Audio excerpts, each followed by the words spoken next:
Halo semua, di video kali ini saya akan berbagi satu topik tentang reksadana fixed income. Kenapa reksadana fixed income atau pendapatan tetap harganya bisa naik turun? Sebetulnya ini adalah salah satu pertanyaan waktu saya menjadi salah satu narasumber acara Wealth Summit yang diselenggarakan oleh Bank BCA. Ada satu peserta tanya waktu itu, Pak, kenapa reksadana fixed income ya? Kan namanya juga fixed income. Harganya bisa naik turun. Kenapa Panin Aset? Waktu itu kan saya berbicara dalam kapasitas mewakili PT Panin Asset Management sebagai mitra Bank BCA dalam menyediakan salah satu reksadana yang ada di platformnya.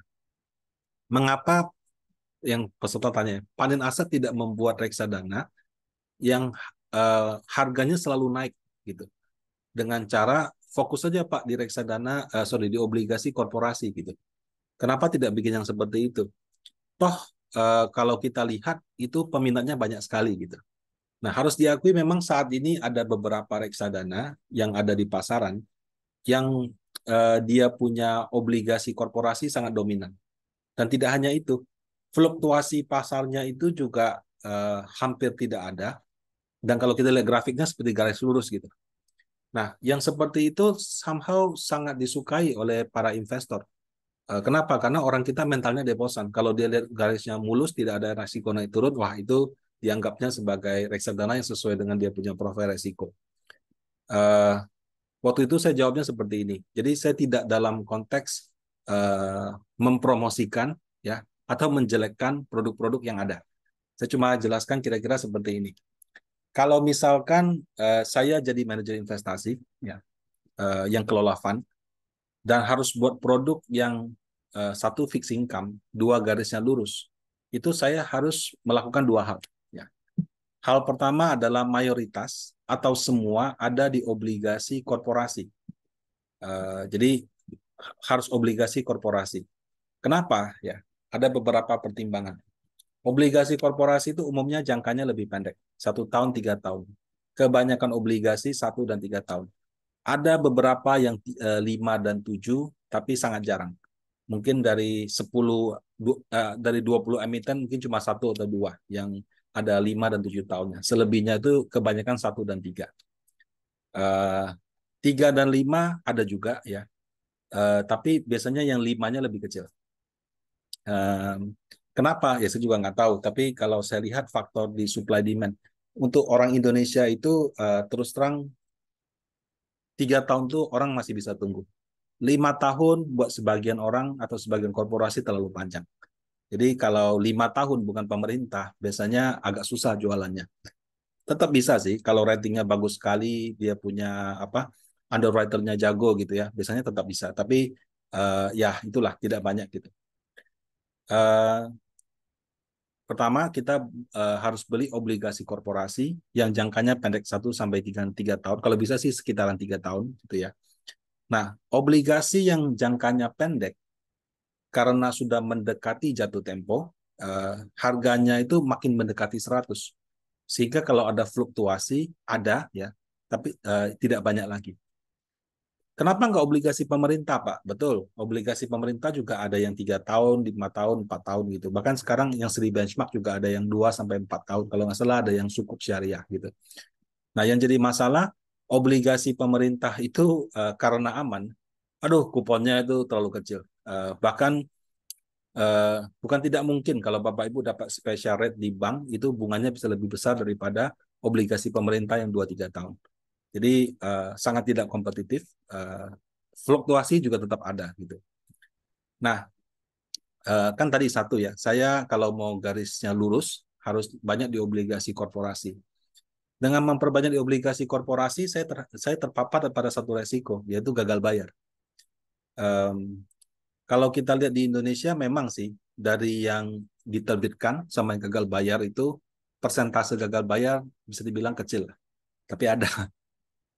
Dan beberapa kejadian gagal bayar itu terjadi dalam 2 tahun terakhir ini. Mungkin kita sebut saja ya, ada yang BUMN Karya, induknya gagal bayar, anaknya juga gagal bayar. Ketika suatu obligasi gagal bayar, tidak serta-merta bangkrut. Ada proses restrukturisasi, ada proses namanya rupo. RUPO itu rapat umum pemegang obligasi. Nah, pemegang obligasinya dipanggil, penerbit obligasinya menawarkan proposal perdamaian gitu. Proposal perdamaian itu kalau saya ikutin ya dari beberapa tahun terakhir ini, ada yang cengli, ya, ada yang ya oke lah. Oke itu maksudnya gini, misalnya dia ada masalah, dia kasih tahu, oke masalah saya adalah saya punya rasio utang terlalu besar, ada pandemi, penjualan saya seret gitu, waduh saya nggak kuat bayar. Kemudian saya punya jaminan masih banyak nih, jadi eh, bisa nggak kalau obligasi ini jatuh temponya tahun ini, saya mundur 3 tahun, kuponnya tadinya 9%, saya tambah 1% jadi 10 misalnya. Ya, jadi ada penawaran-penawaran seperti itu. Jatuh temponya dimundurkan, kuponnya ditambah. Nah, kalau yang itu kebanyakan disetujui. Cuman di tahun ketiga orang deg-degan lagi, bisa bayar apa enggak gitu. Ada yang bisa bayar, saya juga pernah dengar ada lagi yang sudah 3 tahun mundur lagi gitu. Jadi case by case ya. Uh, Kemudian jadi ada restrukturisasi yang berakhir dengan manis, dia tambahin kuponnya dan berhasil dia bayar. Ya. Ada yang sudah dilakukan, ada yang sedang berjalan, jadi kuponnya ditambah, tapi bagi jatuh temponya belum tahu gitu. Ada juga yang dia punya deal menurut saya agak merugikan. Misalnya apa? Dia paksa ganti dengan saham yang harganya di atas 50, sementara harga yang ada sudah gocap dan nggak ada transaksi gitu. Jadi dipaksa ditukar dengan saham. Ada yang dimundurkan 5, 7, 10 tahun, 5 tahun pertama tanpa bunga, tahun berikutnya 2-3%. Ada juga yang proses settlement-nya berlarut-larut gitu. Ketemu nggak sepakat, mundur lagi. Aduh, investornya juga pusing gitu. Jadi proses penyelesaian gagal bayar di obligasi di Indonesia, ya ada yang berakhir manis, yang tidak juga banyak gitu. Nah, sehingga kalau sebagai reksadana fixed income, kita punya obligasi korporasi terlalu banyak, sehati-hati apapun ya, suka tidak suka, ada kemungkinan terpapar pada itu. Nah, kalau terpapar pada itu, bisa masalah. Kenapa? Reksadananya bisa patah. Karena obligasinya kita beli, misalnya nilainya 100, kalau gagal bayar kan tinggal 50 atau 0 gitu. Tergantung dia punya jaminan berapa atau sisanya berapa. Jadi, membeli obligasi korporasi bukan yang tanpa resiko. Uh, itu yang pertama ya. Yang kedua, ya kalau saya mau buat reksadana fixed income yang garis lurus, saya harus menetapkan nilai pasar wajar, tapi caranya tidak konsisten atau tidak pada harga tengah. Nah, ini maksudnya apa? Kalau kita bicara saham, ada open, high, low, close. Karena setiap hari saham ada transaksinya, tinggal dilihat saja. Kemudian kalau kita cek saldo di sekuritas, harga kita itu mengacu kepada harga close. IHSG juga pakai close. Jadi semuanya close price. Termasuk kalau reksadana beli saham, dipakai untuk valuasi juga close price. Nah, bagaimana dengan obligasi? Obligasi itu ditransaksikan secara OTC, over the counter. Artinya melewatin bursa, tidak usah lewat bursa. Kita nggak bisa tahu bid berapa, over berapa. Walaupun setelah transaksi dilaporkan ke bursa. Tapi biasanya itu setelahnya. Udah gitu transaksi yang dilaporkan itu campur-campur. Ada transaksi yang reguler, ada juga transaksi repo gitu. Nah kalau transaksi repo itu harganya tidak wajar karena tergantung perjanjian. Jadi harganya bisa kadang-kadang terlalu tinggi, kadang-kadang terlalu rendah. Yang dipakai itu biasanya transaksi yang reguler seperti itu. Nah, jadi karena obligasi itu OTC tidak ada harga, maka ada lembaga yang namanya Penilai Harga Efek Indonesia (PHEI). Dia dapat izin dari OJK setiap hari mengeluarkan harga pasar wajar obligasi. Contoh misalnya obligasi BEVIN yang jatuh temponya 2026 15 Juni, kira-kira 2,74 tahun.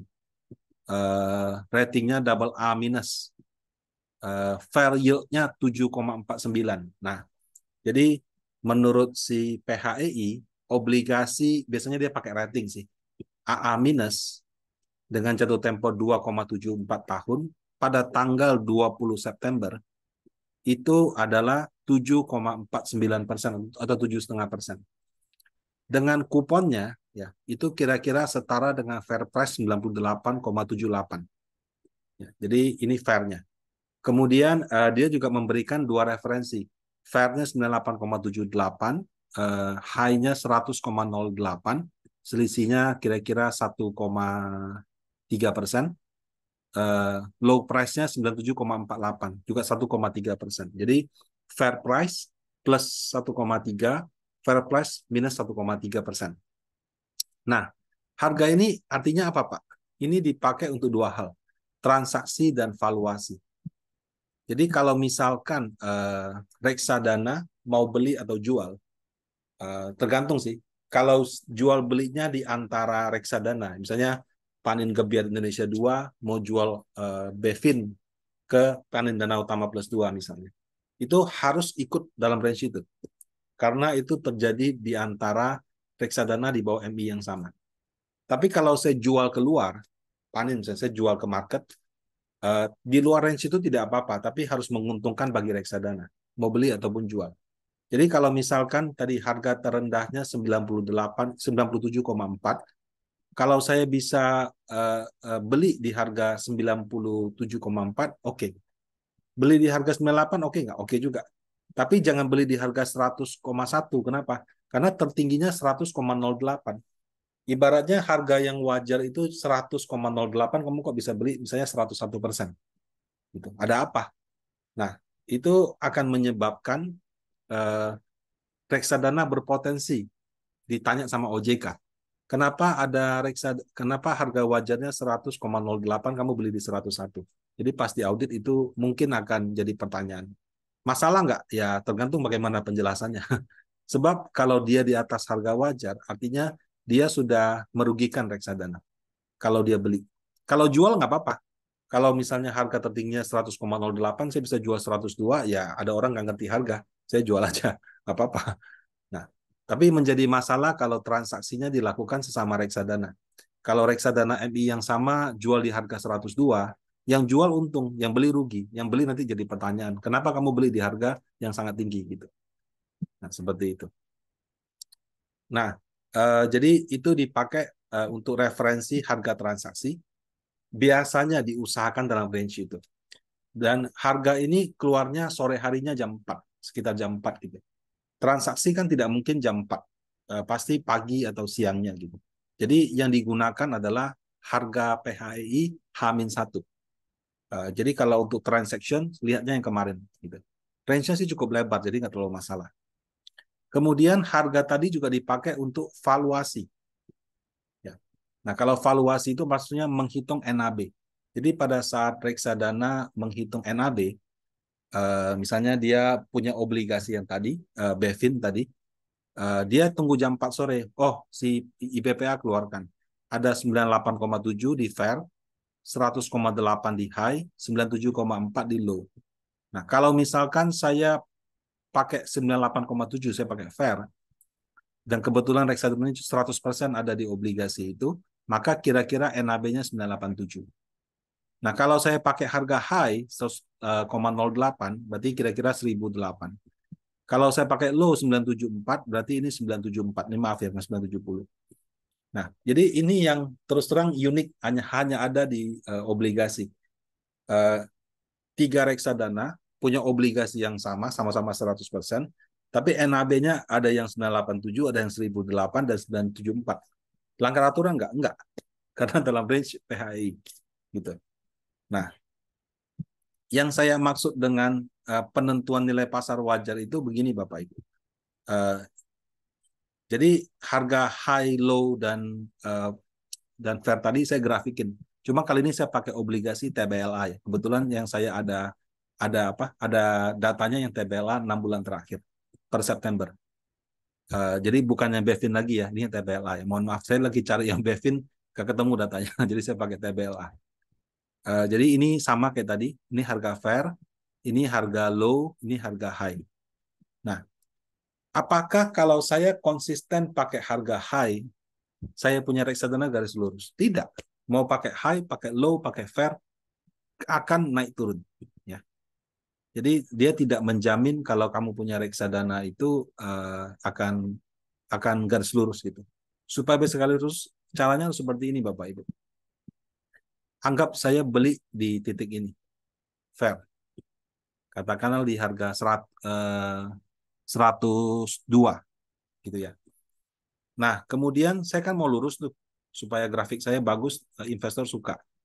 Caranya saya adalah hari ini 102,01, besok 102,02, besok 102,03, besok 102,04, besok 102,05, dan seterusnya, dan seterusnya, dan seterusnya.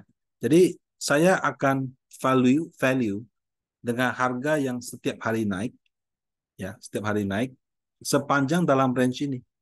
Dengan cara demikian, saya akan bisa dapat reksadana fixed income garis lurus. Kenapa Pak tidak bisa dilakukan di obligasi pemerintah Pak? Kalau obligasi korporasi ini kan 1, sekian persen. Kalau obligasi pemerintah paling cuma jaraknya 0,2, 0,3. Jadi nggak mungkin. Kamu kalau kayak gini pasti akan nabrak di atasnya. Kalau obligasi korporasi jaraknya terlalu lebar. Karena terlalu lebar inilah dimungkinkan bagi manajer investasi untuk menaikkan harganya pelan-pelan, pelan-pelan, pelan-pelan, pelan-pelan, pelan-pelan, pelan-pelan, seperti itu. Nah, jadilah reksadana yang garis lurus. Ya, jadi syaratnya dua. Satu, mayoritas obligasi korporasi. Dua, reksadananya itu pada saat menghitung nilai pasar wajar, dia harus adjust setiap hari seperti ini. Nah, sekarang pertanyaannya, apakah praktek yang ini melanggar aturan atau tidak? Tidak. Sepanjang di dalam range-nya PHI tidak melanggar aturan. Ya. Kalau tidak melanggar aturan, kenapa Panen Aset tidak bikin aja, Pak? Gitu kan. Nah, jadi ini kembali ya ke masing-masing manajer investasi. Saya waktu itu tanya fund manager, ya Pak, kalau kita bikin gini gimana? Nah, dia kasih saya ilustrasi begini. Misalkan ada harga obligasi high-nya 103, fair-nya 101, low-nya 100,19. Kemudian tadi supaya lurus, saya pakai yang tadi, luruskan. Kebetulan harganya sudah 103,3. Ya. Salah nggak? Enggak, karena masih dalam range PHI gitu. Kemudian di titik itu nasabah mau redeem. Ya. Nah, kalau nasabah mau redeem, saya harus jual obligasi dong. Kalau ada cash, bayar pakai cash. Kalau nggak ada cash, ya jual obligasi. Nah, pada saat saya menjual obligasi, Bapak Ibu, ternyata lakunya cuma 101,5. Sementara nasabah auto redeem menggunakan NAB 103,3. Ya, ngerti Bapak Ibu ya. Jadi kan ini untuk menghitung NAB. Dia hitungnya 103,3, tapi pas saya jual cuma laku 101,5. Ada selisih 1,8%. Waduh, gimana dong? Kalau misalkan saya harus jual di 101,5,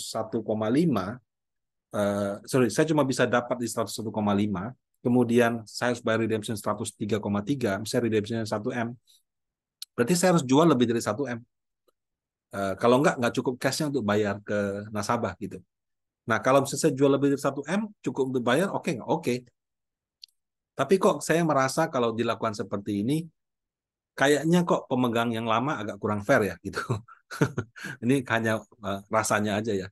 Jadi kalau seperti itu, uh, lebih baik saya harganya sekitaran fair saja, di mana ini harga yang saya sanggup, ibaratnya kalau saya jual kira-kira bisa dapat harga segitu, sehingga antara NAB reksadana dengan bayar ke nasabah, waktu saya jual obligasi itu bayar ke nasabah nilainya mirip. Jadi bayangkan saja kalau saya catat NAV pakai harga high terus. Tapi waktu saya jual, average price-nya mendekati close. Ya, matilah saya.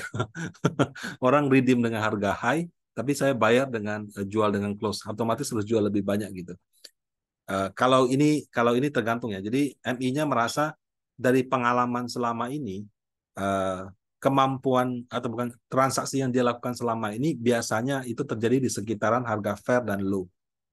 Sehingga kalau dia mau jual di harga mendekati high, dia kurang pede. Dia merasa kayaknya ini sangat-sangat sulit gitu.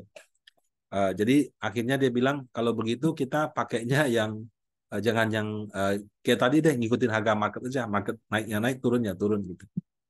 Nah, bagaimana Pak dengan kupon obligasi Pak? Kan bisa saja pada saat harga obligasi turun, kuponnya nutupin.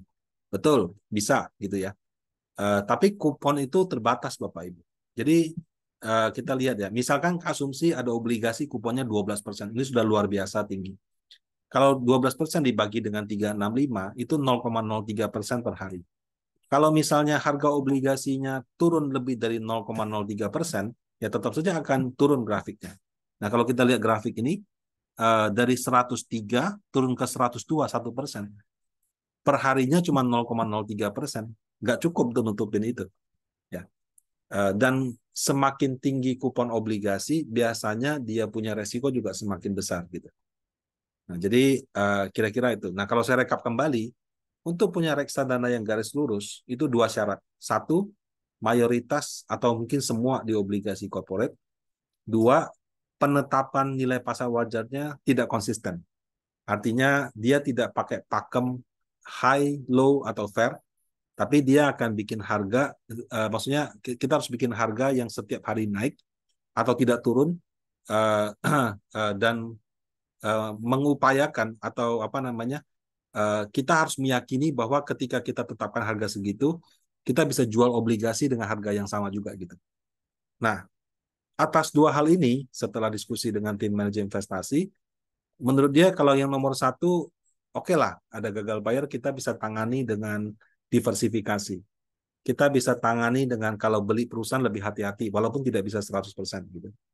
Nah, yang nomor dua itu dia agak keberatan gitu. Dia merasa kalau saya harus bisa jual obligasi dengan harga mendekati high, takutnya itu bisa bermasalah gitu, karena dia nggak yakin gitu.